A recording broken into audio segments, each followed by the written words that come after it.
Hello, everybody, and welcome to the Kelly Green Hour as we are here to preview the NFC Championship game between your Philadelphia Eagles and the surprising Washington Commanders. I'm your host, LJ Harrell, and as always, I am joined by my co host, Connor Donald. Connor, what's up, bud?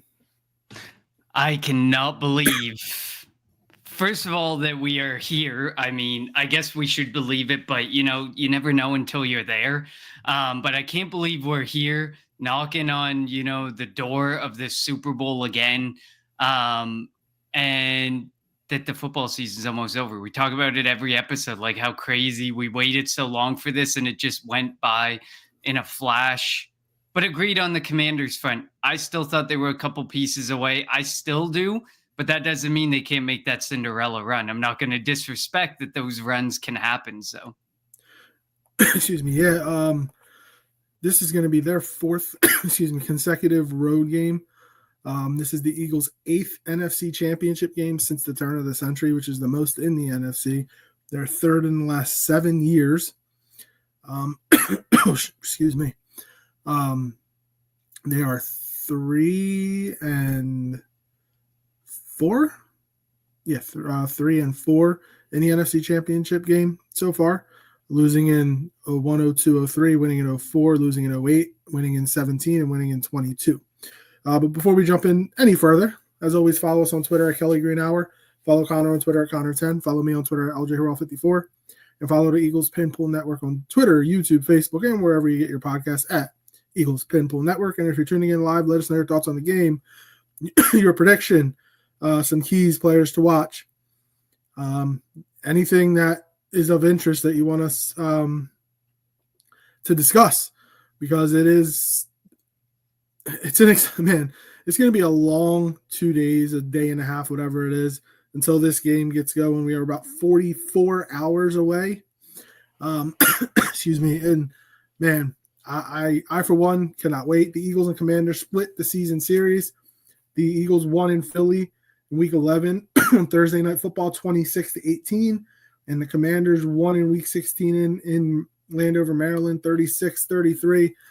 And as we remember, Jalen Hurts only played about 12 plays in that game, and the Eagles are a Devontae Smith catch on third down away from – is it third down? I think it was third down. It was third or fourth down away from ending that game, because if Devontae catches a ball that he catches 99 out of 100 times, the Eagles sweep the Commanders. I expect this game on Sunday to be the typical NFC East type matchup. It's going to be a battle. I think the spread right now is 6. It wouldn't shock me if it comes within 3. Like, it's going to be another game that takes about 5 years off of our lives, which, at this rate, I might die by 6 o'clock Sunday. What's up, Quentin? Thank you for joining us. And we're not going to take any McKee question. No, I'm kidding. I had to throw that out there. I thought that was funny. But yeah, Connor, what are your initial thoughts going into this game? Jayden Daniels is having probably the best rookie quarterback we've ever seen, having an outstanding season, definitely going to win the Offensive Rookie of the Year. Has the Commanders in a position they haven't been in 30 years pretty much. What are your thoughts? I mean, I agree with you first and foremost. The fact that the spread is so, and has been, like, I think it opened at like 4. And the fact that it has never been within a field goal is crazy. I don't know what Vegas knows that we don't know, or ESPN Bet, or whoever's making the line that you're reading. But it's crazy to think that this line pretty much opened at 4 and has only gone up since, because it just makes no sense to me that both teams are going to be fairly healthy. I know, like, Deron Payne's banged up, Louvu's banged up, Wagner's banged up on our side. We got Kim Cosme's out. That's a huge loss. But then you look, Cam Jurgens banged up, Goddard's banged up, AJ Brown's been playing through something and looked like a shell of himself. There's people like Jalen Hurts, he's going to wear the braces. People like Chase Daniel, who just hate on Hurts all the time, who thought that video looked like he was almost immobile in that one video that came out.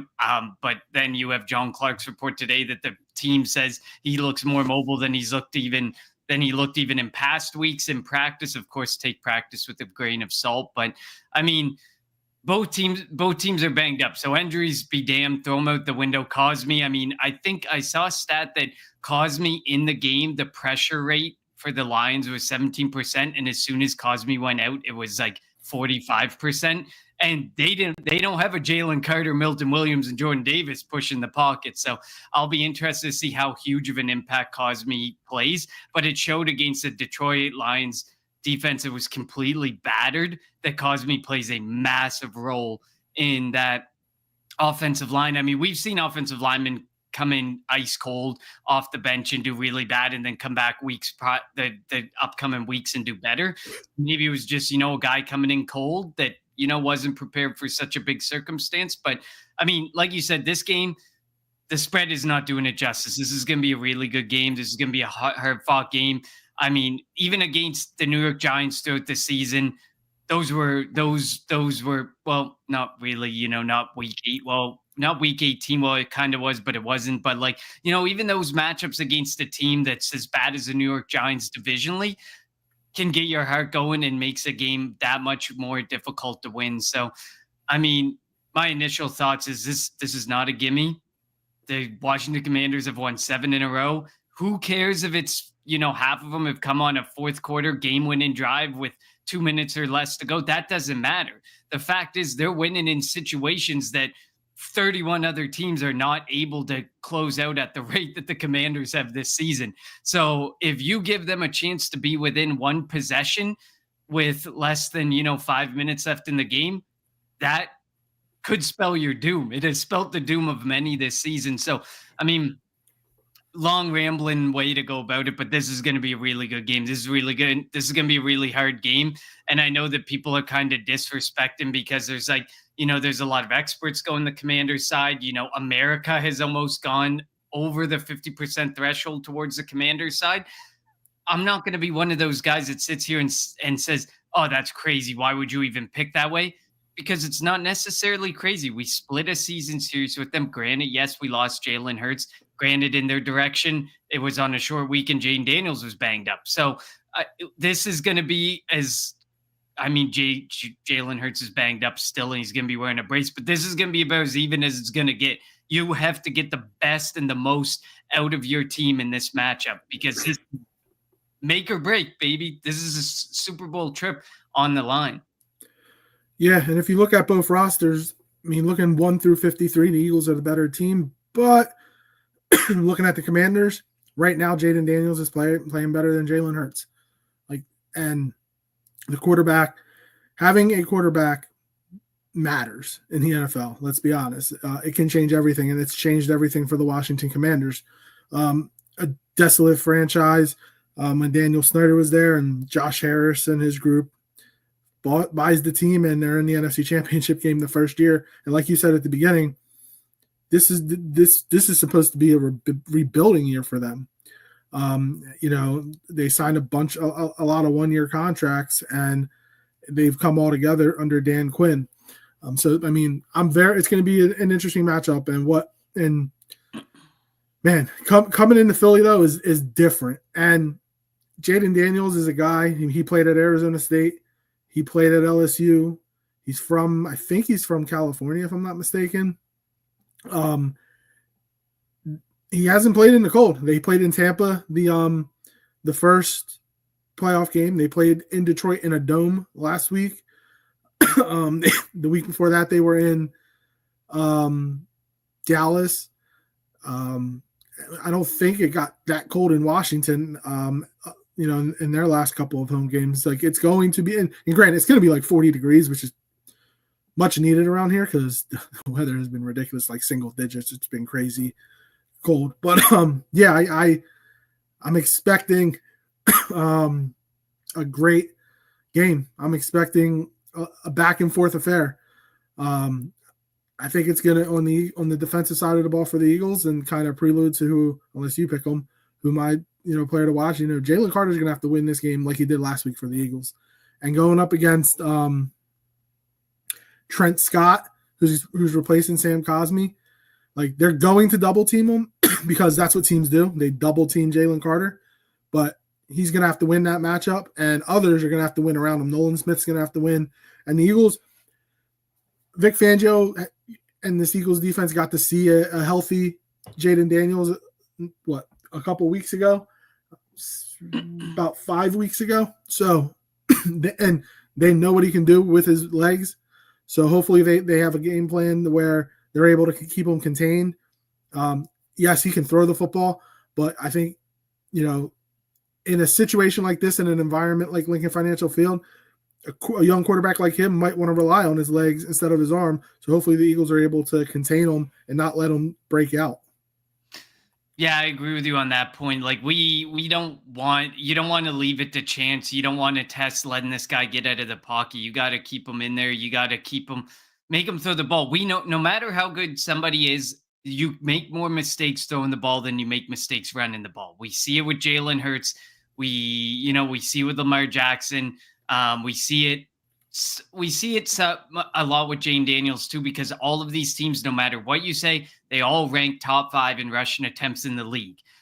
None of them are, these notoriously high end passing offenses that throw the football a lot and aren't prone to making mistakes.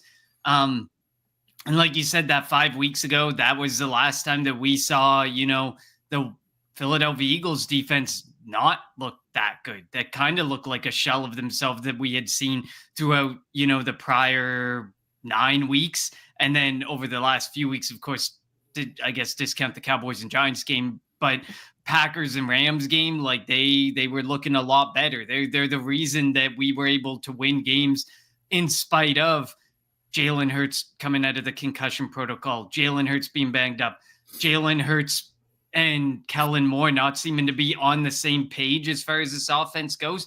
They've been winning almost in spite of the offense, this defense, over the last 2 weeks, and willing this offense to the conference championship. And at some point, you absolutely need this offense to step up in a big way. But that doesn't discount that, like you said, you need Jalen Carter to continue to dominate. And does not having Sam Cosmi give a major benefit? Probably, hopefully, because we need that benefit to go our way, especially playing up against a quarterback like Jayden Daniels, who, like you said, is having a historically, it's being called the best rookie quarterback season ever. And I don't know if you can argue it, because even in the ones that are statistically comparable, the way Jayden Daniels has willed this team to victories at times with those game-winning drives, with those fourth quarter comebacks, I think it's 8 on the year. That's crazy. You do not that. Just goes to show you that just as much as they are a playoff team in the conference championship, they could have been 4 or 5 losses that were wins. And they could be in a completely different situation altogether, not in the playoffs, never even sniffing the playoffs, but they are. And I think that's due in large part to Jayden Daniels. So the Eagles defense has to win. The Eagles defensive line has to take advantage of an offensive line that's been good, but I think they've been a benefactor of the fact that they do get to rush the ball a lot as an offense, and that takes some of the pressure off of the offensive line, because as soon that a 17% pressure rate, even with Sam Cosmi, is a pretty significant pressure rate. Like, you're talking 1 in 5 dropbacks, Jayden Daniels was facing some sort of pressure. That going up to 42%, I don't expect it to be that high this week, but I do expect that you can definitely get it to a point where you're 1 in 5 or 1 in 4 snaps getting a pressure. And that just goes to show that this offensive line can give up pressures, does give up pressures. And this defensive line, like you said, I mean, if you pick Jalen Carter, I'm sure I'm going to pick a different defensive lineman, because it's going to be vital. Although we did see in the last matchup that the DBs, this secondary, looked really bad. We gave up touchdowns to Jamison Crowder. We gave up touchdowns to Olamide Zaccheaus. We gave up touchdowns almost to the whole it also didn't help that receiving core. CJ got thrown out of that game, and I don't anticipate him getting thrown out, because if you remember on that 4th and 11, Tristan McCollum tackled his own guy. I think as I think Zach Bond was about to at least make an attempt to stop him short, and McCollum came up and hit ball out the way, and Jayden Daniels was able to go for 30 yards. So I think CJGJ has learned how to control his tempers now over the last 5 weeks, and I don't think he'll allow that to bother him. The one thing I do think, CJGJ, Jalen Carter, some of these guys on the defensive side, they do need to be aware, because I think Washington's going to do their best to try to get under their skin. That's what they did in that game 5 weeks ago.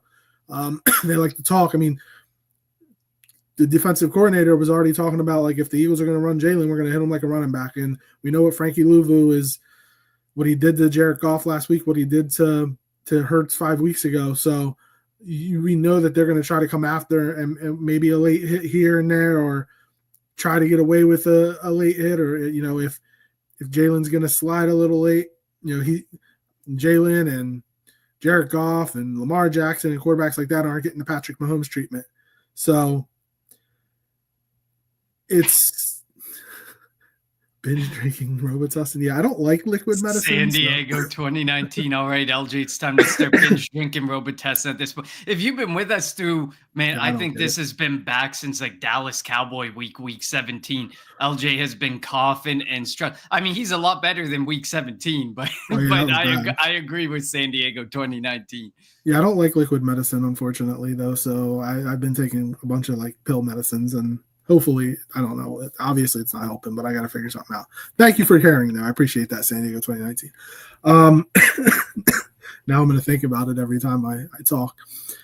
But yeah, so like the Eagles just have to be smart. And the one thing about that game 5 weeks ago, it took Jalen getting hurt, Devontae dropping the ball, CJGJ getting kicked out or getting thrown out the game. But the Eagles defense also forced 5 turnovers and weren't able to capitalize. I think they only got, on the last four turnovers, only got 6 points, if I'm not mistaken, with Kenny Pickett. So that has got to change.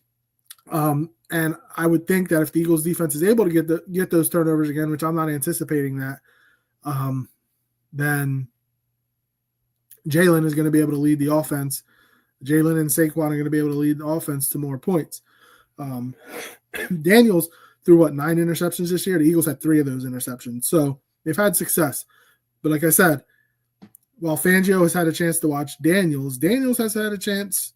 Daniels and Cliff Kingsbury has had a chance to face this Eagles defense twice. So that could be a difference. I mean, that's going to be an intriguing key to this game is who makes the better adjustments, who's going to win this chess match, because that's what it's going to come down to. Yeah, I agree with you on the point that you made about the players are going to have to keep their cool, definitely. And I think it has to be drilled. And I'm sure Jalen Hurts knows and understands as well, given the state of his knee and the state of his health in general right now. Get down.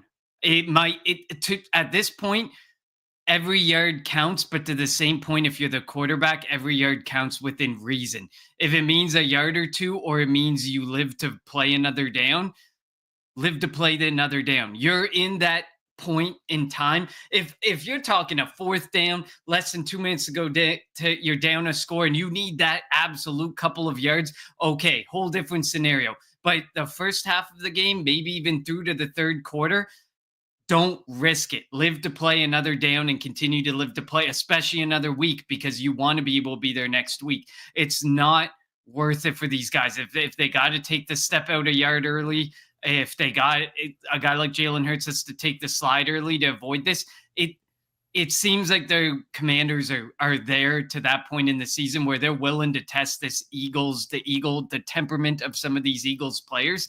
And we've seen some of them go awry at times, questionably, but the referees made calls, but they have let their tempers get the better of them.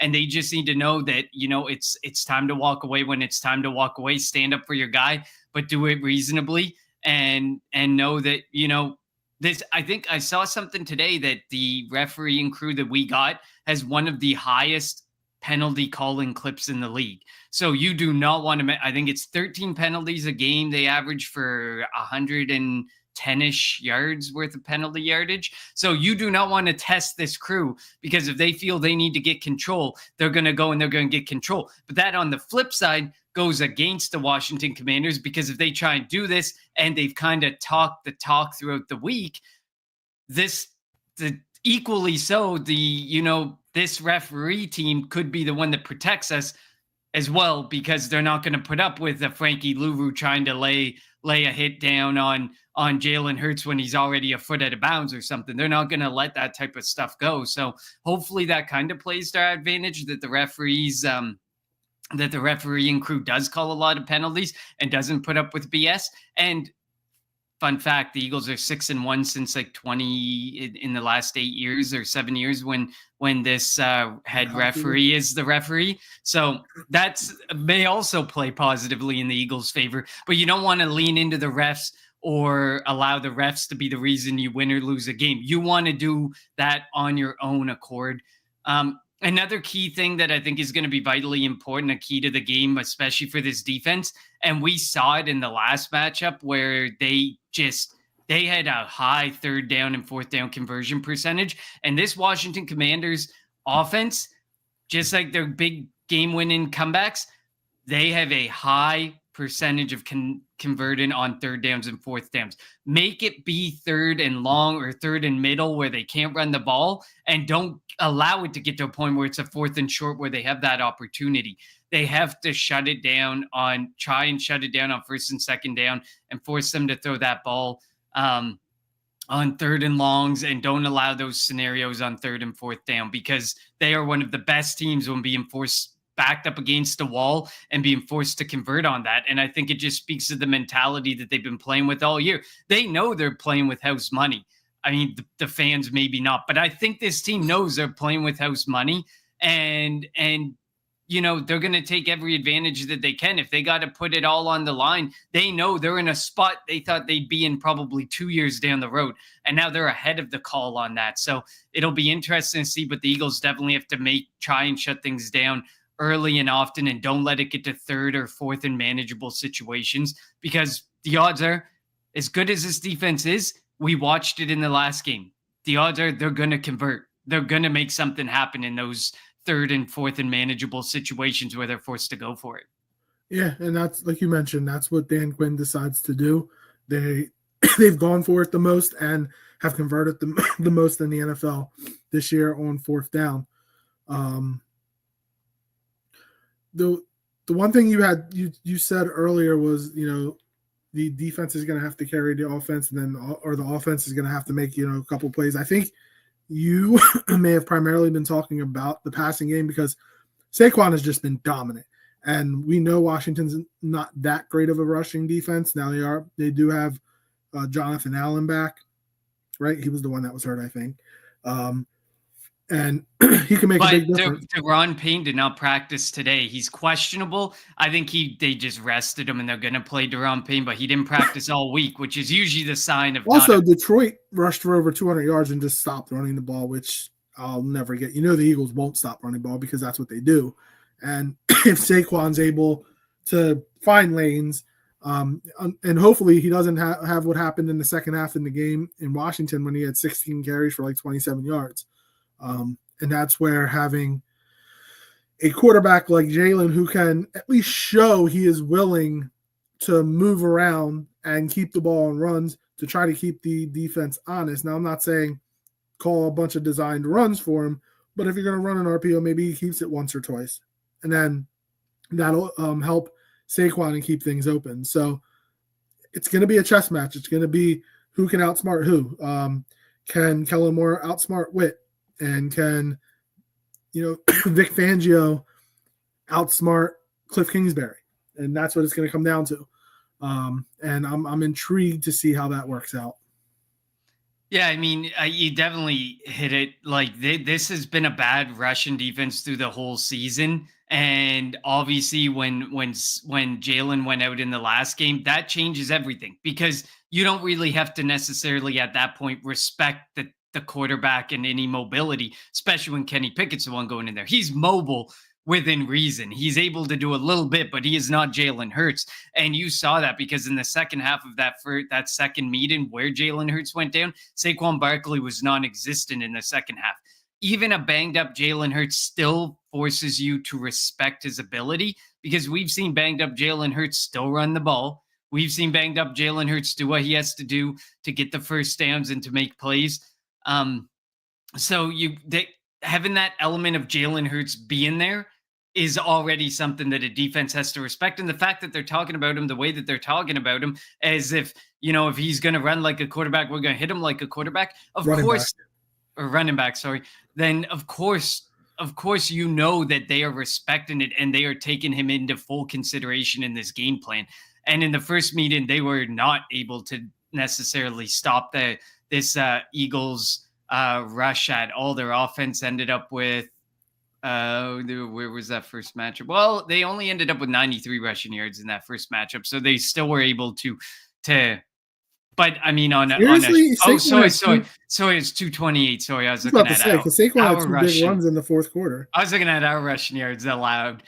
So yeah, we were at 228 rushing yards the first meeting, and even banged up, like even up until that point, they allowed 211 rushing yards in that second meeting. So it's not like they stopped us. It's just the second half, it became extremely difficult because there was no Jalen Hurts. And then you look at games since, they have improved. 126 allowed to the Falcons, 150 allowed to the Cowboys, which 150 to the Cowboys is pretty embarrassing in its own, but they probably had a lot of the backups out there. 101 to the Tampa Bay Bucks, but then 201 to the Lions. Like you said, they gave up 201, and Daron Payne is definitely not 100%. If he didn't practice all week, you're preserving him for the game, but he's still banged up and he's still not going to be 100%. So you know that they're fully capable of giving up the yardage. And you know that the Eagles are more than willing to rewrite in history, and the fact that, you can't win the Super Bowl rushing the ball. They're going to try their damnedest to rewrite history and show you, yes, you can do that. Yes, you can win with that 90s mantra of a good defense and a rushing attack. I also think that Joe Witt saying what he said may put it in the back of the minds of the referee crew at Ockley and them, because now they'll be prepared for it. And maybe that will get us a call or two. It was definitely, in my opinion, it was ill-advised. You don't make those type of comments, because then ref and crews 9 times out of 10 are going to go looking for you. And the first, even if it's a controversial one, the first one that they think is questionable enough, they're going to call it just to say, check yourself. We're not letting that go. So you don't want, it was, in my opinion, it was an ill-advised comment. And you can kind of see in the way Vic Fangio speaks and the way that Witt speaks that, being a veteran of the game and stuff, what to say, when to say it. Behind closed doors, you say, okay, go out there and hit Jalen Hurts like a running back. In front of the media, you don't go out and say, hit Jalen Hurts like a running back. It just doesn't make sense. Because Vic Fangio is telling his defense the same thing about Jayden Daniels. Absolutely. He just hasn't said it. And yeah, so what are your thoughts on, now they're going to play, but Dallas Goedert was banged up this week. He practiced today. Cam Jurgens was banged up this week. He practiced today.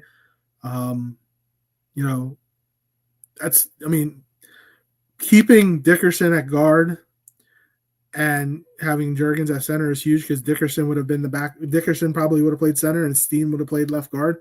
And I think it's huge to be able to keep the continuity. What were your thoughts of that this week, with the potential? Now, obviously they're going to play, but the potential of having to make those changes. Well, first of all, on the Dallas Goedert front, the guy's been banged up all year. I think he's missed, what was it? His whole career. His whole career. He's, over the last 3 years, he's missed close to 25% of games. And games that he's been on the injury report, must be nearing 50% in the last 3 years. It's crazy. So him being banged up is not a surprise. The fact, he's willing through it, he's fighting through it.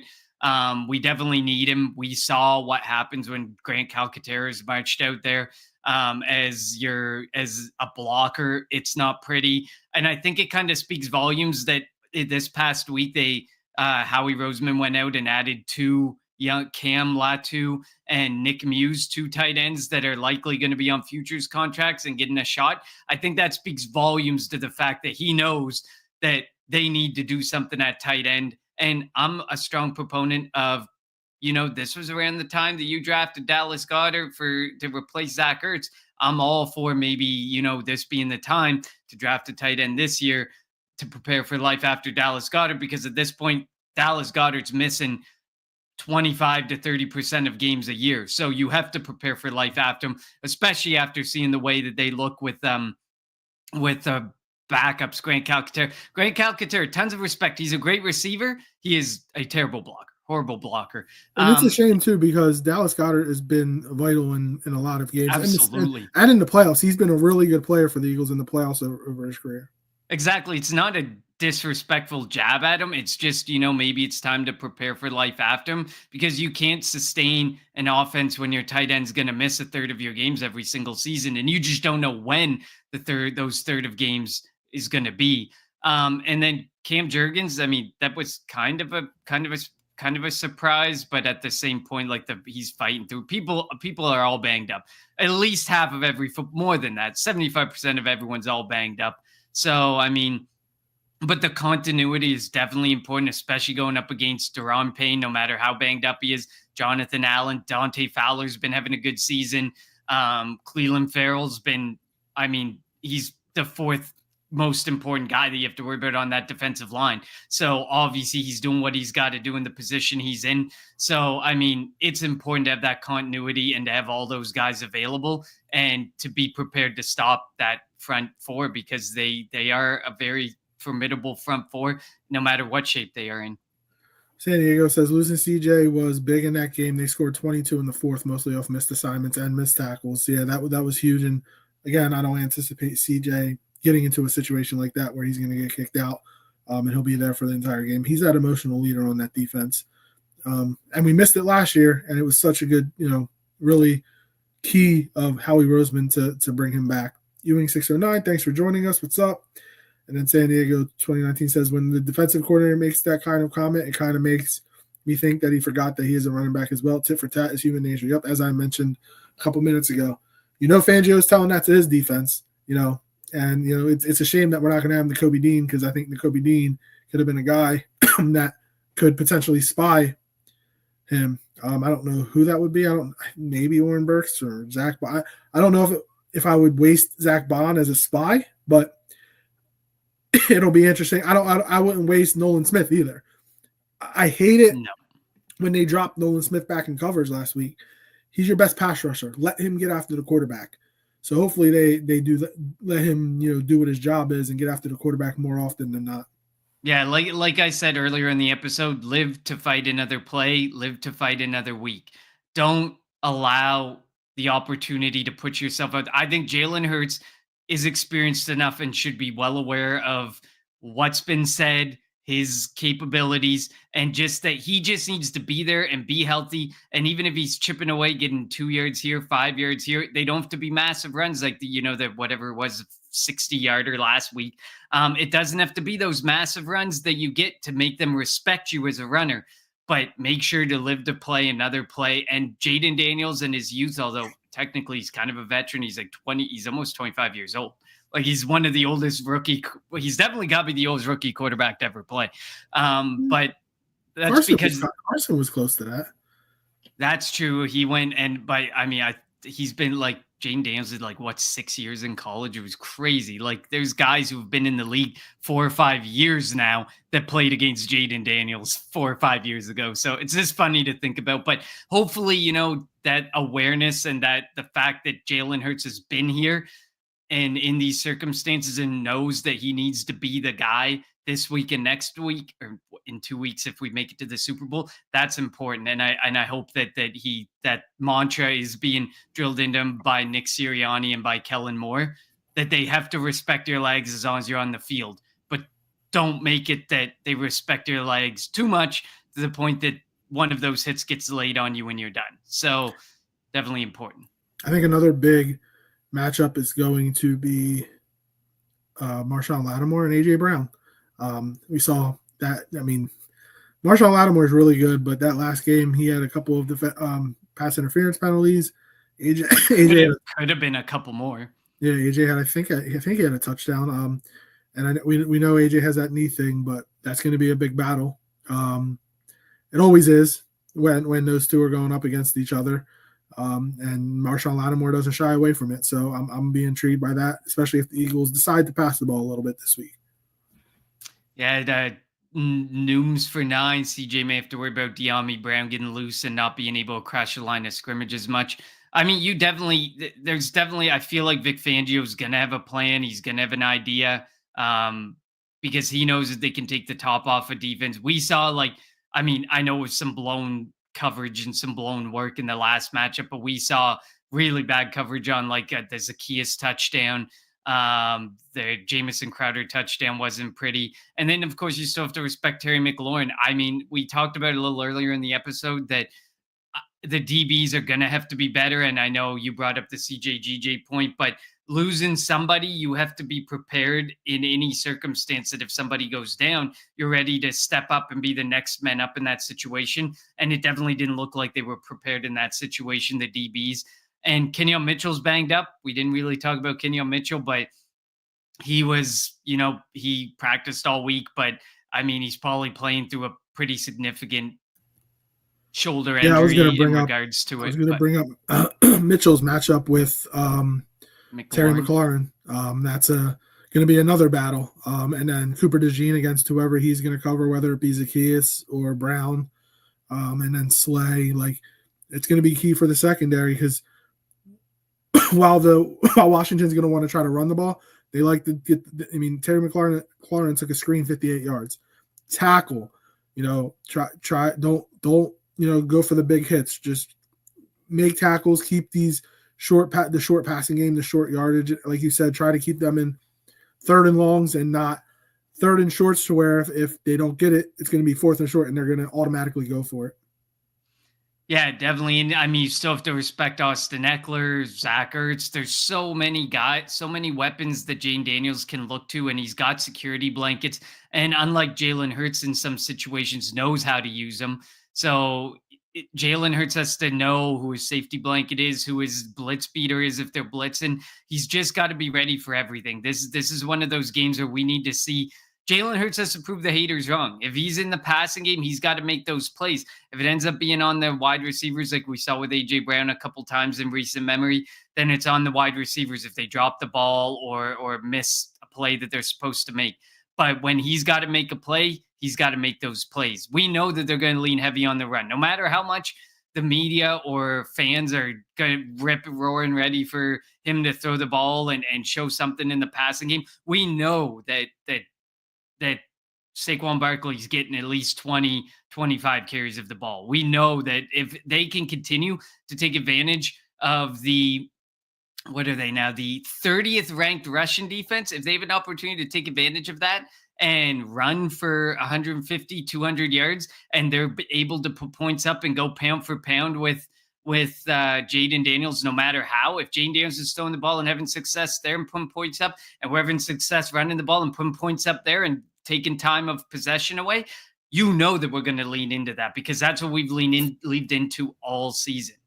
Now, here's a question for you before I want to touch base on the Lions and Chiefs real quick before we get to our, players to watch, keys, and our prediction. Would you rather the Eagles be up 4 with the defense on the field or be down 4 and the offense on the field in the fourth quarter with 2 minutes to go?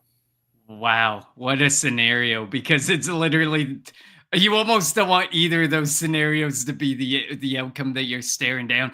But Jayden Daniels and that offense have shown that they're more than capable of taking full advantage there.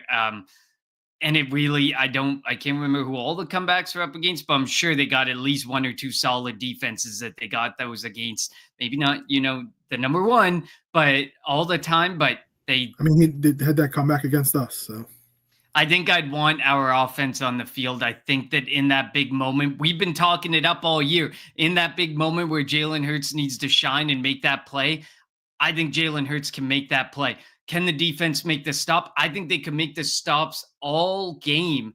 And when it comes down to that, and when push comes to shove in that situation, Jayden Daniels has proven the guy. And in no bigger moment than this would he be more than willing to go all out and take advantage of that. I would want our offense on the field in that situation. It's intriguing. It's a terrible situation either way. I don't want to see it. So let's hope it doesn't. I would say I'd probably want. I'm going to go with the defense because we're the number one defense in the NFL.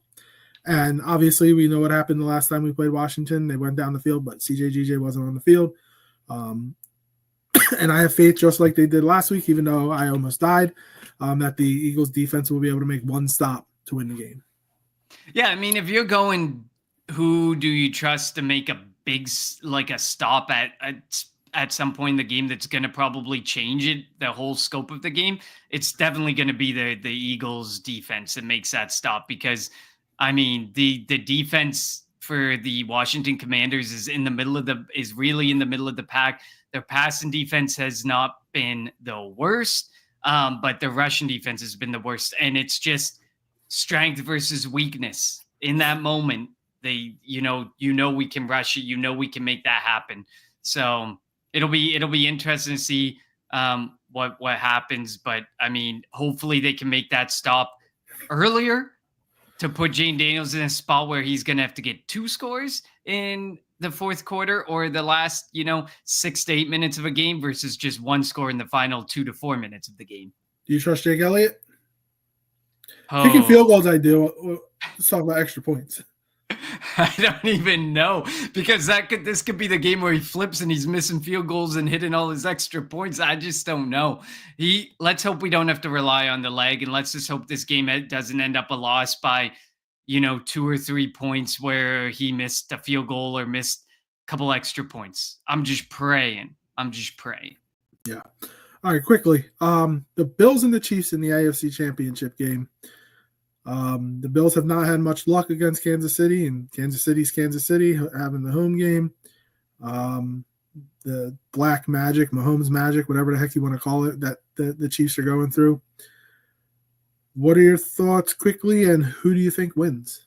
I'm going to call it the black and white magic that he gets, because I think that there's a bit to say there about the referees. The zebras, yeah, if we want to go that way. But I mean, the Bills have had luck against the Chiefs when, I'm not going to say it doesn't matter, because in season that matchup still matters, but they've been able to beat them in season. But when it really matters, when push comes to shove and you're trying to get to the next week in the playoffs, the Bills just haven't been able to prove it. And I don't know why. It's going to be a really good game. Both of these matchups are going to be great. Both of these, I think, are going to end up 1-score games. I'm taking the Chiefs, so I just can't pick against the Chiefs, and I had them in the Super Bowl on my end. I had the Chiefs and the Packers. I was wrong on the Packers, but the Chiefs, I'm not wavering on the Chiefs. I love Josh Allen. I love what he's capable of doing. I'd love to see the Bills get the monkey off their back, and I'd love to see, the Chiefs kind of be out for once. I mean, 3-peat would be awesome, but to the same point, we know that they're going to be there again. This isn't the last time we're going to hear about Patrick Mahomes in the playoffs, late in the playoffs, potentially going for the Super Bowl. So, I mean, let's see somebody else for a change. Can you imagine Bourbon Street with Eagles and Bills fans? Ooh-wee. Talk about the tailgate that would be in New Orleans. I think the Chiefs are going to win too, unfortunately. Well, I'm not sure if it's unfortunately, but it'd be nice to slay that monster, get revenge of this. I find it so hard also to cheer against Andy Reid. Like, seeing the success that he's having is just too nice. What do I wish he had the success without as much help at times from the Zebras? Absolutely, but it's success nonetheless. It's a dynasty nonetheless. Yeah. All right. So we both have the Chiefs winning. Let's jump to our players of the game and our keys to the game before our prediction for the Eagles and Commanders NFC Championship game. You can go first. Keys to the game is going to be offensively make your plays. We've seen Devontae Smith cost us games. We've seen AJ Brown cost us games. We've seen guys like Dallas in the Atlanta game. Saquon in the Atlanta debate, but I mean, he's kind of cleaned himself up quite a bit since that game, obviously. By the way, he's like 147 yards away from breaking the record for the most rushing yards combined regular season and playoffs. So hopefully we'll see. You're on mute.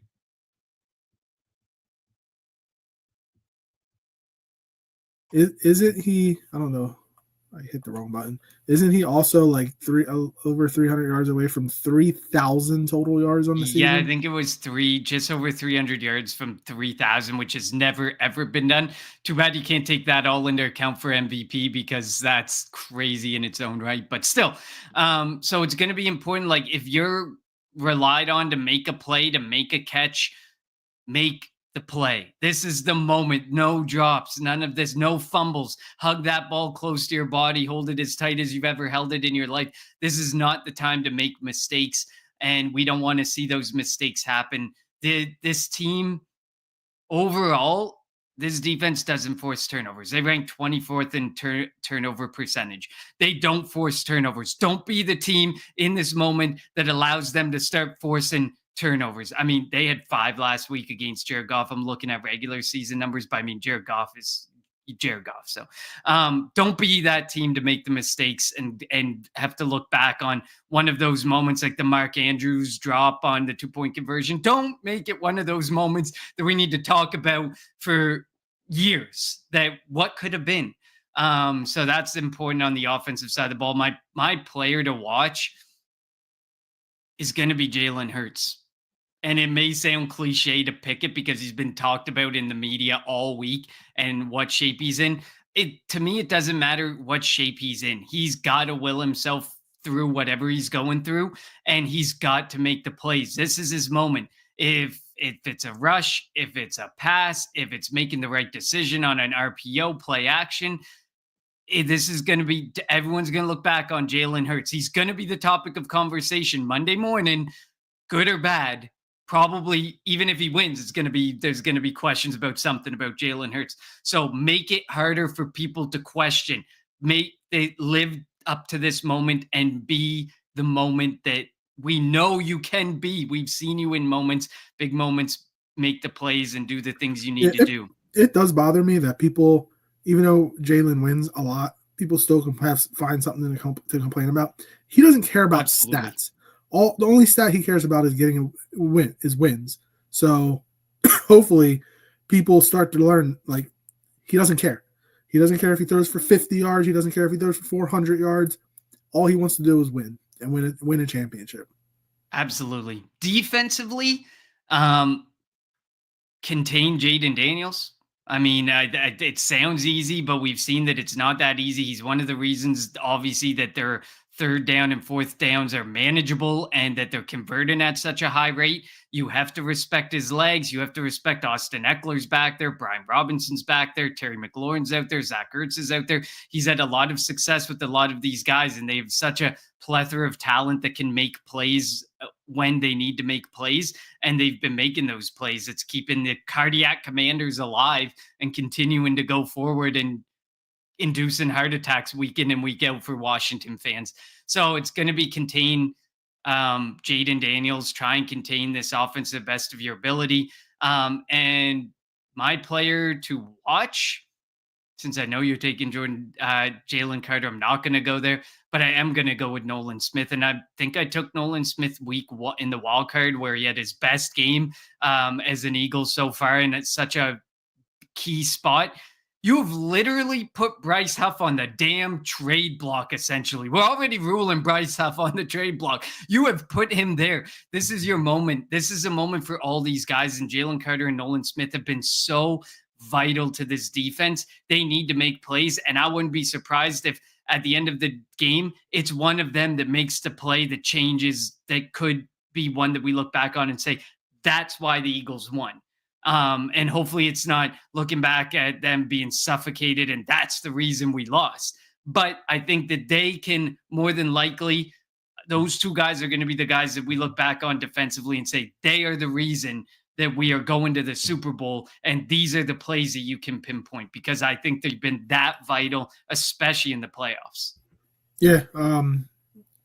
It's going to be up to the defensive line, and not to get upfield, not to get past him, because if you pass them, he'll definitely run.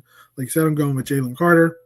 He's going to have to win his battle with Trent Scott, probably be double teamed by Tyler Biotish, and he'll have to find a way to win those battles like he has in the past.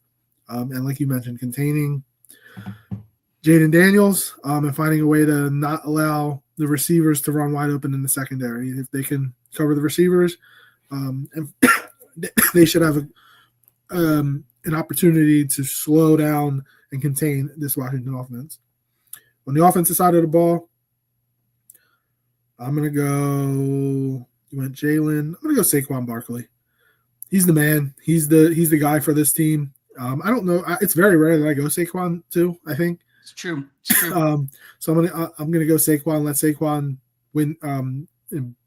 Be the guy that wins the game. He had those 2 long touchdowns last week, 4 in total against the Rams. He's had a couple against. He's like I think 3 against Washington. Like let him do it again, and let him. If the Eagles can win the time of possession battle, that means the ball's not in Jayden Daniels' hands. He's sitting on the bench. They can control the game. So I'm going to go Saquon and win the time of possession battle to keep Jayden Daniels on the bench. Prediction time, Connor. Who you got facing the Chiefs if our scenarios play out in Super Bowl 59? I got to in this moment. I got to take the Eagles. There's no way I can go against the Philadelphia Eagles in this moment. I want that Super Bowl. We need another Super Bowl under our belt. So I'm going with the Philadelphia Eagles. I think it's going to be cardiac Commanders, cardiac Eagles, both fan bases. We will collectively hear of heart attacks throughout the next week for both fan bases. I'm quite I might certain. be one of them. So yeah, I'm going with the Philadelphia Eagles over the Washington Commanders and heading to the Super Bowl, and it's going to be 31-28.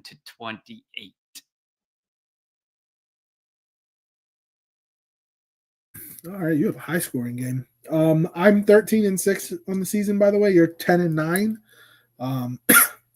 I also have the Eagles winning. I have it a little lower scoring. I have it 27-21.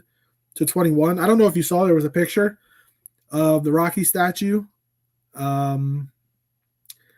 being dressed up in Washington gear. That never works out. Some people say it was Photoshop, so I don't know if it's true. I don't live in Philly. I can't confirm. But if somebody can confirm for us, it doesn't work out. I didn't really like zoom into the picture to find out. But you never know. You never know. Let's hope they did it, because if they did it, it means best of luck. You just made luck a little harder. You know, to come Eagles by. fans, maybe an Eagles fan did it just to be like, hey, look, they did it, and give inspiration however they can. But we both have the Eagles defeating the Commanders to make it to Super Bowl 59, and that would, man, the celebration on the field would be freaking awesome. At around 6:30 on Sunday night, if that were to happen. Yes, sir. It would be. I mean, I got kids, and I think they induce heart attacks. But boy, that game is going to be hard to deal with. So I can't wait though. I mean, no matter what. I mean, people are already lining up the storylines of, well, if they lose, is a season of failure. What do you do with Sirianni? What do you do with their? I mean, screw that. You run it back as much as you can. This team is built for more than 1 year of run. But we are going to the Super Bowl. By the way, it's also the most expensive NFC Championship ticket ever. It's double the amount of the AFC Championship game. It's crazy. It helps when you have a division matchup, and the Commanders haven't been in the championship game in 30 years. I'm going to be interested to see how many Commanders fans are there. That will be interesting. But I expect Philly fans to drown them out regardless. Of course they will. Yep. Thank you all for tuning in to the Kelly Green Hour. As always, follow us on Twitter at Kelly Green Hour. Follow Connor on Twitter at Connor10. Follow me on Twitter at LJHarrell54. And follow the Eagles Pinpool Network at Twitter, YouTube, Facebook, and wherever you get your podcasts at Eagles Pinpool Network. We appreciate all the comments. Sunday afternoon, 3 p.m. Eastern Time on Fox, the Philadelphia Eagles hosting the Washington Commanders for a spot in Super Bowl 59 in New Orleans. Whatever happens, go out, cheer your heart out for the Eagles as always. For Connor, I'm LJ. Thank you for tuning in to the Kelly Green Hour. And no matter what, we're going to be here Monday, and this won't be the last. Fly, Eagles, fly, baby.